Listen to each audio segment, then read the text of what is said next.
yang kita minta dari Rocky hari ini. Sekeras apa dia bertanya kali ini? Memang kalau saya bertanya sekeras apapun, nggak bisa dijawab oleh Anies. Saya tahu cara berpikirnya. Bagaimana cara berpikirnya? Dan saya tahu isi hatinya. Saya mulai dari situ ya. Demokrasi adalah soal cara berpikir. Ada definisi standar demokrasi adalah pemerintahan dari, oleh, dan untuk rakyat. Itu omong kosong. Demokrasi adalah the government of reason through the government by the people. Pemerintahan akal melalui pemerintahan orang. Demokrasi adalah doing habits of the heart. Datang dari kebiasaan. Saya pakai bahasa Inggris karena dia paham bahasa Inggris.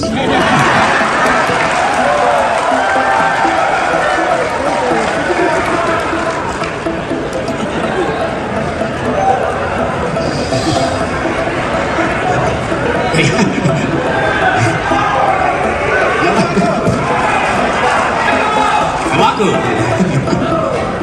Oke, saya lanjut. Ya, Anda saya tahu orang Makassar. Saya orang Manado. Kita disatukan oleh laut yang sama. Dan kita makan ikan yang sama. Dan ikan itu memang harus dimakan, bukan dihafal nama-namanya.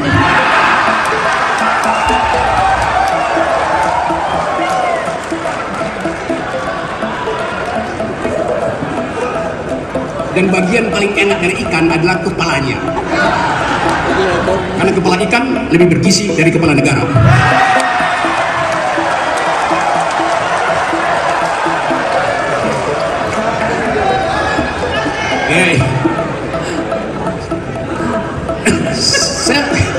Bu Rocky, begini pertanyaan yang harus apakah ada yang menurut Anda bisa Anda kritisi dari seorang Anies Banyak. Baswedan? Ya. Oke.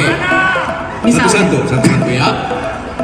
Tadi saya suka caption yang ditunjukkan di situ bahwa di ujung sana tantangan dari demokrasi adalah undang-undang ITE. Anda bayangkan kenapa saya mesti ulas itu, karena saya akan kena undang-undang itu. Jadi pertanyaan saya, apakah Anies akan membatalkan undang-undang itu demi saya yang sahabatnya atau demi demokrasi? Itu pertanyaannya. Bukan sekedar saya, Anda di sini bisa kena undang-undang yang sama. Saya kasih ilustrasi ya. Saya biasa naik gunung. Satu waktu saya naik gunung gede. Petani di situ dipimpin oleh seorang lurah lulusan SD. Dia bilang begini, Pak Rocky, kemarin ada orang pasang patok di kebun saya. Bunyinya, ini proyek strategis presiden. Maka mulai diinsinuasikan, kalian mesti pindah dari situ. Padahal itu mata pencarian mereka. Nanam singkong, nanam kol, nanam wortel. Jadi begitu disebut undang-undang ITE, panik rakyat itu. Disebut industri strategis presiden. Lalu dia bertanya ke saya, Pak Rocky, kalau saya foto orang yang lagi nanam patok itu, saya kena undang-undang ITE apa enggak? Anda bayangkan. Republic of Fear. Ini republik penuh kecemasan. Undang-undang ITE bisa menghantui petani di Cimacan, di Cibodas. Itu pentingnya kita bicara soal itu. Jadi demokrasi itu adalah jaminan primer tentang kebebasan untuk berpikir. Itu aja. Kebebasan berpikir menghasilkan kebebasan berpendapat. Nggak mungkin ada pikiran tidak diucapkan dengan pendapat. Nah, poin saya adalah maka sekarang dibikin dungu karena nggak mampu mengucapkan pendapat, karena akan dihadang dengan, kalau Rocky kalau berpendapat mesti sopan dan santun. Saya akan sopan dan santun pada ulama, saya sopan dan santun pada orang tua. Saya nggak mungkin sopan dan santun pada pejabat. Kasih kritik tapi sopan, artinya dengan kasih kritik. Kan dasarnya itu kan. Jadi kita mengajukan, ini forum akademis. Pikiran hanya disebut pikiran kalau ada pikiran yang menentang. Kalau Anda berpikir, nggak ada yang mengganggu Anda, itu artinya Anda lagi berdoa. Itu bedanya berpikir dan berdoa. Jadi saya ingin Anies menjawab itu. Apa alasan utama kita harus menghasilkan pikiran? Kita harus mengucapkan pendapat. Kita harus bertengkar dengan pendapat. Kan kita bertengkar dengan pendapat. Kenapa bertengkar dengan pendapat kena pidana? Itu nggak masuk akal. Saya tidak melukai satu inci kulit seseorang kalau saya bicara pendapat. Kenapa bisa pidana? Ajaib negeri ini. Mengucapkan pendapat kena pidana. Tapi itu yang ingin saya tanya pada Anies, eksplorasi apa dasarnya? Supaya bukan sekedar kita yang tahu, petani di Cimacan itu tidak lagi ragu untuk bahkan memotret orang yang lagi menanam sesuatu yang menghalangi pekerjaan dia. Ini yang mesti kita sosialisasikan. Kita sosialisasikan ini di dalam upaya menghasilkan kembali demokrasi.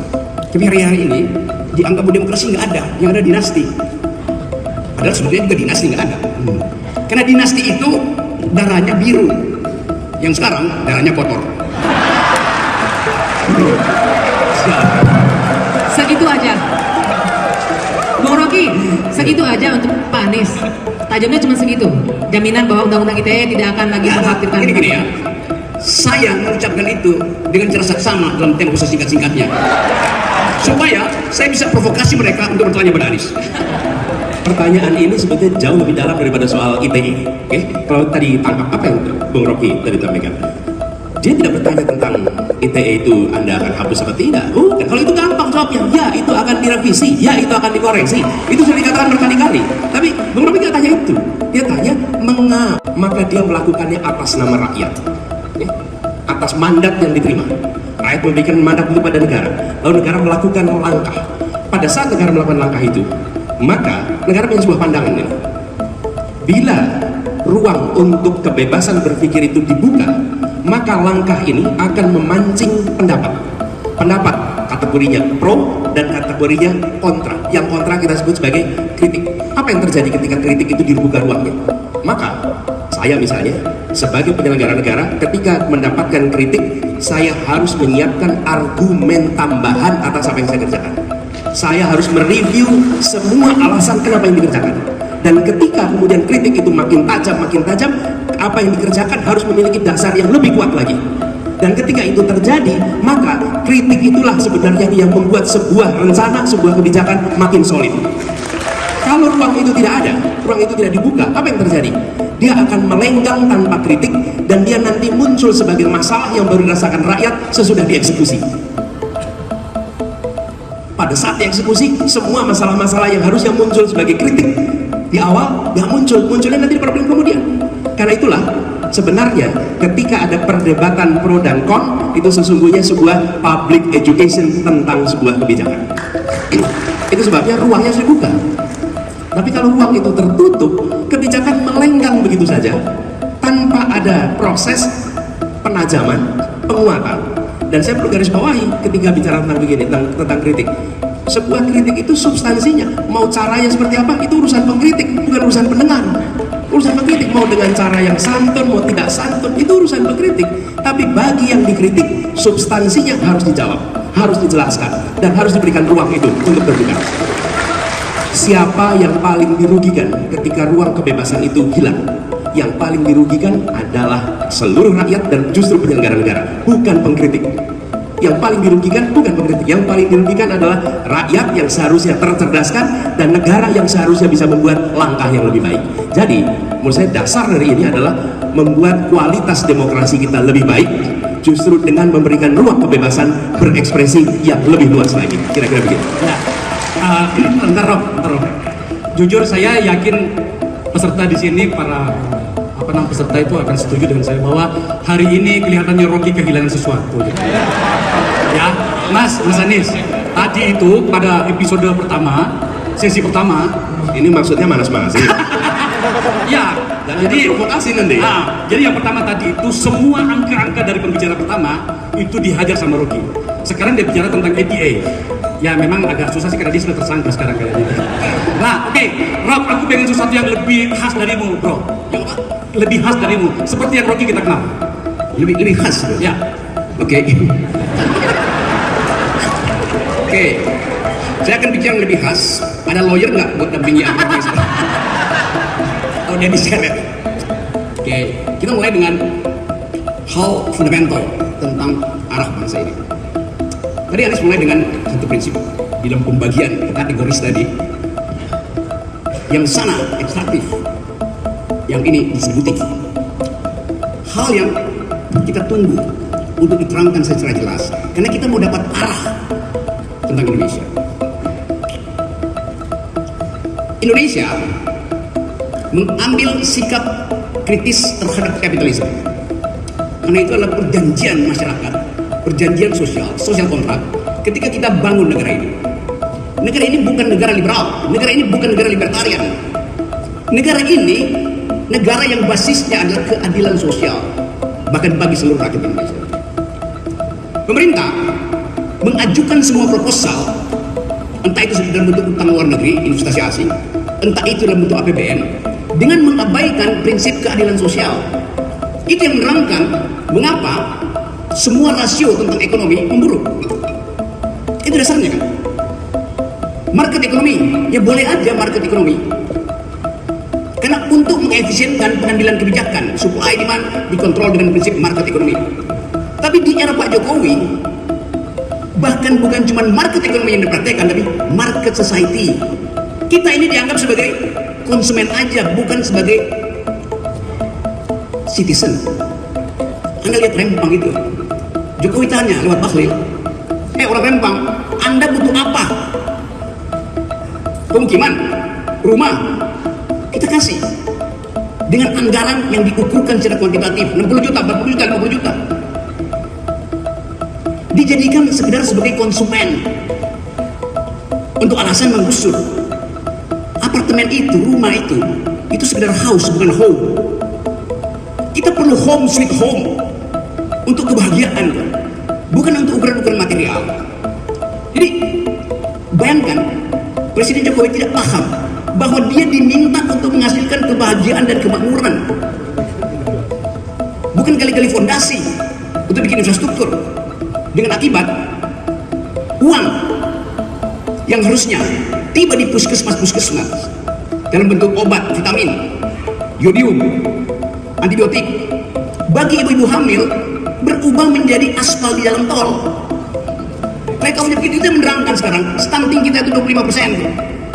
1 dari 4 bayi yang lahir hari ini akan kekurangan gizi. Setiap bayi yang lahir sudah berhutang 50 juta untuk kata Sri Mulyani. Setiap malam ada 19 juta orang miskin tidur dengan perut kosong. Bagaimana mungkin kita masuk dalam janji Indonesia Emas kalau kondisi awal kita itu sampai ke market society? Itu dasarnya kan. Jadi kita mau uji kemampuan intelektual dari Anies, bukan sedang menguji, tapi meminta konsistensi dalam upaya untuk menghasilkan kembali generasi yang berpikir. Hal-hal yang bersifat kuantitatif itu hanya pada awalnya ada statistik, tapi ide itu harus dituntun dengan paradigma. Oke, kita kasih kesempatan Mas Anies. Apa yang membedakan kebijakan ekonominya? Pembangunan itu adalah tentang manusia. Pembangunan itu bukan tentang barang penopang manusia. Itu poin utama yang harus kita fokuskan. Manusia, tentang manusianya. Dan manusianya artinya apa? Manusianya, keluarganya, komunitasnya, lingkungannya. Tapi fokusnya pada manusianya. Karena itulah kenapa saya tadi tunjukkan soal indeks kualitas pembangunan manusia. Karena kuncinya ada di situ. Sehingga ketika negara berbicara tentang meningkatkan kesejahteraan, maka dia bukan berbicara tentang meningkatkan angka-angka pengukur, tapi meningkatkan kenyataan kesejahteraan yang ada di masyarakat. Fokusnya di situ. Dan ketika bicara kesejahteraan, nomor satu apa? Nomor satu sehat. Dan ketika bicara sehat, mulai dari kapan? Sehat itu mulai dari ibu hamil mendapatkan pasokan gizi yang baik untuk setiap bayi yang dalam kandungannya. Nomor satu. Kalau tidak ada itu nggak jalan. Nah, Bapak Ibu sekalian, hari ini persoalan ini itu lewat, tidak menjadi fokus. Dan kemudian kedua, masa awal, usia awal, lalu usia sekolah. Ketika masuk usia sekolah, bangku sekolah yang cukup untuk bangku SD jumlahnya sama dengan bangku SMP, jumlahnya sama dengan bangku SMA. Hari ini jumlahnya kayak piramid. Yang SD banyak, begitu SMP makin sedikit, SMA makin sedikit, perguruan tinggi makin sedikit. Selama itu terjadi, berarti negara tidak berencana untuk mendidik semua anak. Nah, berencana. Dilihat dari mana bangkunya nggak cukup, gitu mau bilang mendidik semua anak? Belum, tidak berencana. Itu diubah. Jadi kesehatan dasar, yang kedua pendidikannya. Setelah terdidik, bersekolah salah satunya. Terdidik beda dengan bersekolah. Bersekolah itu diselenggarakan negara. Mudah-mudahan itu menghasilkan orang-orang yang terdidik. Dengan itu mereka kemudian bekerja di dalam. Nah, ini baru pasar masuk nih. Pasar masuk. di dalam sebuah perekonomian. Masuk dalam perekonomian, ada yang menjadi penyedia tenaga kerja, ada yang masuk di situ sebagai pengusaha, baik mikro maupun besar, yang kemudian bergerak di dalam pasar, terjadilah distribusi kesejahteraan di pasar. Tapi proses penyiapan itu diselenggarakan oleh negara. Jadi ketika kemudian negara berbicara tentang kesejahteraan, bukan sekedar meningkatkan GDP, bukan sekedar meningkatkan pertumbuhan ekonomi, tapi mengubah kualitas hidup setiap orang dan setiap keluarga yang ada di Indonesia. Ini fokusnya. Jadi saya melihat, Bung Rocky, yang selama ini terjadi adalah mencoba lompat ke ujung. Disiapkan infrastruktur dengan harapan kemudian pertumbuhan ekonomi otomatis naik. Nah, pertumbuhan ekonomi naik, tapi pekerjaan yang tidak sampai ke keluarga tidak merasakan keterdidikan. Di sisi lain terjadi stagnansi transformasi kesehatan. Bagaimana kita masuk anggota G20 tapi stunting kita masih tinggi? Bagaimana kita masuk anggota G20 tapi angka kematian ibu melahirkan masih tinggi? Indikator-indikator sosial kita tidak menunjukkan kita berada di negara yang top 20. Indikator ekonominya top 20, tapi indikator sosialnya tidak. Dan bila ditugasin sebagai presiden, maka presidennya tidak hanya bawa ilmu ekonomi, tapi bawa ilmu antropologi, bawa ilmu sosiologi, bawa ilmu sosiatri, bawa ilmu urban, bawa ilmu-ilmu itu semua dihormati, diberikan ruang di dalam pengambilan keputusan. Jadi ketika kemudian kita mau melakukan langkah, itu berbagai ilmu pengetahuan dimanfaatkan. Tapi kalau kepemimpinan nasional tidak menghormati ilmu pengetahuan, maka selera yang akan mendominasi di dalam pengambilan keputusan. Hormati ilmu pengetahuan, manfaatkan ilmu pengetahuan di dalam formulasi kebijakan. Dan ketika itu terjadi, maka aspek-aspek yang non-market menjadi tercover. Tapi kalau tidak, maka kita memandang seakan-akan ini hanya persoalan ekonomi. Dan ini kaitannya juga dengan hubungan internasional. Indonesia selama bertahun-tahun memandang posisinya dengan dunia itu transaksional. Kami berurusan dengan dunia, untung ruginya apa? Untung ruginya apa? Tidak, harus diubah. Kita ini adalah warga dunia dan Indonesia punya tanggung jawab di dunia. Karena itu hadir di pertemuan PBB itu apa namanya, UN General Assembly. Kalau tanya pada efeknya investasi memang tidak ada, tapi kita hadir di sana sebagai warga dunia yang menyampaikan agenda-agenda untuk dunia. Tapi kalau kita berpikirnya transaksional, itu tidak penting karena ini tidak ada kaitannya dengan kegiatan perekonomian. Nah, Indonesia sudah harus berubah. Kita tidak lagi memandang posisinya di dunia semata-mata dalam transaksi ekonomi, tapi sebagai tanggung jawab kemanusiaan atas semua urusan yang ada di dunia. Jadi konsekuensinya itu luas ketika kita menggunakan berbagai bidang di dalam urusan pembangunan, gitu ya. Oke.